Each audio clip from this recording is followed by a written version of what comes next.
It's been a long, winding path, and I think the story of the ACA has been both a triumph and a tragedy for the United States. A triumph and a personal triumph for President Obama in that 7 presidents tried to reform health care to provide universal access at affordable costs.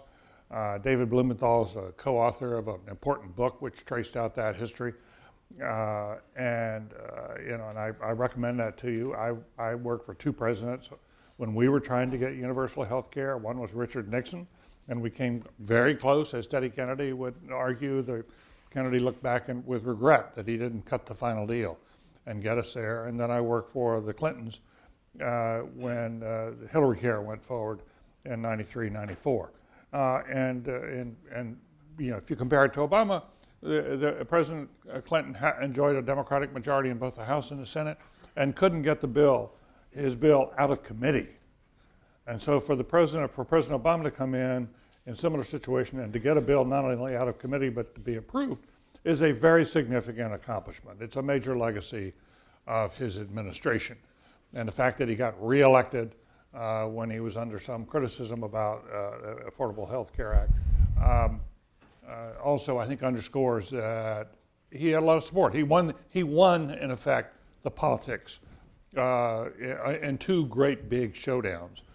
He won the politics of it. However, there's been a lot about this at a little more subterranean level, which has undermined a lot of what he is trying to do. I just want to walk through briefly, I think, some of the things that have turned this into a tragedy, even as a triumph is there. It's a political tragedy. The Obama administration thought when they came in that the recession would not last very long.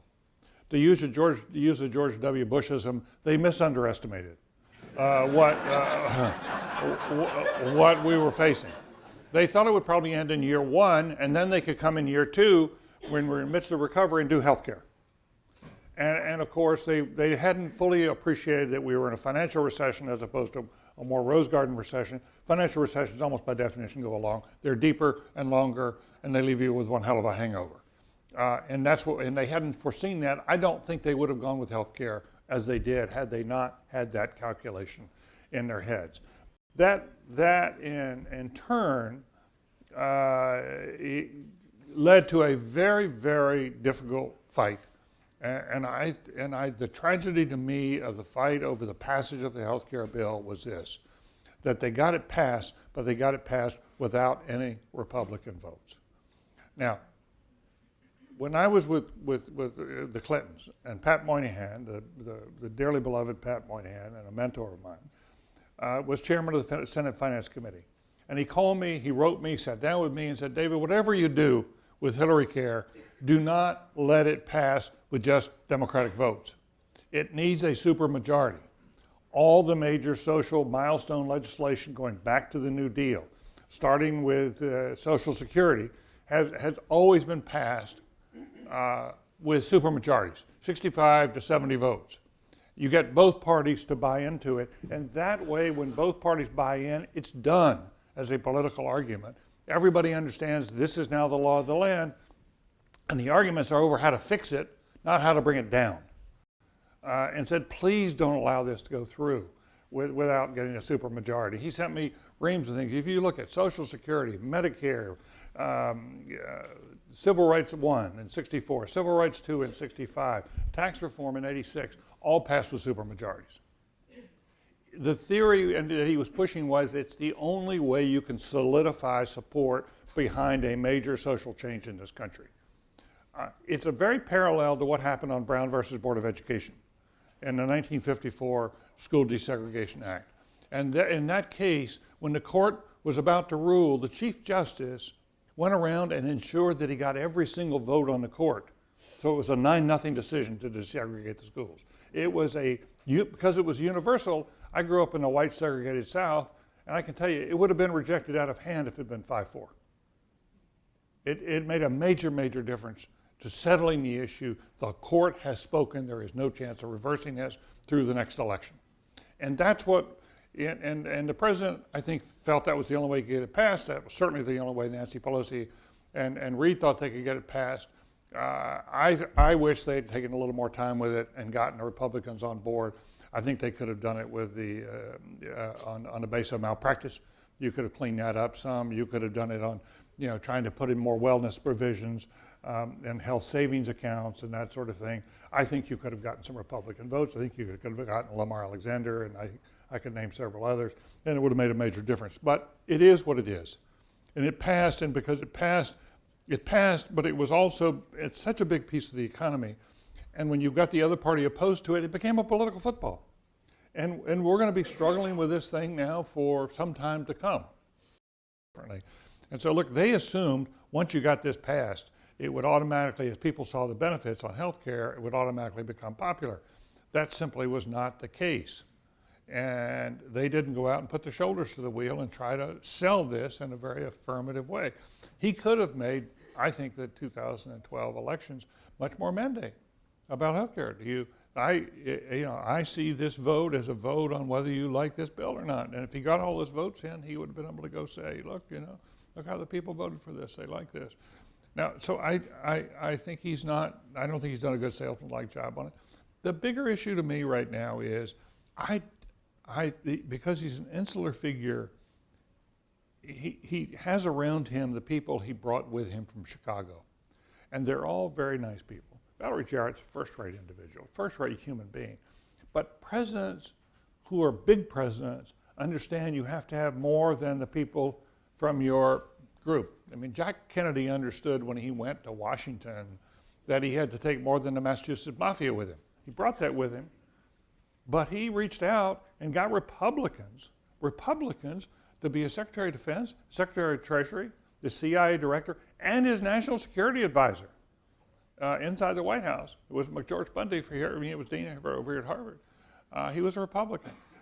Kennedy got big people around him, people who want to run a bold government, mostly Democrats, get big people, they get heavyweights to work with them to make sure you get it done right. When Lyndon Johnson was there with the Great Society, Joe Califano was right there to side. Joe Califano was a big heavyweight. He's one of the most impressive people I've ever seen in public life. When Franklin Roosevelt was getting his New Deal done, he brought a guy named Hugh Johnson in to run the NRA. Johnson was nicknamed Iron Pants. But he was a big, bulking, tough guy, came out of the military to run one of the most important programs, and he had Harry Hopkins run his WPA for a job.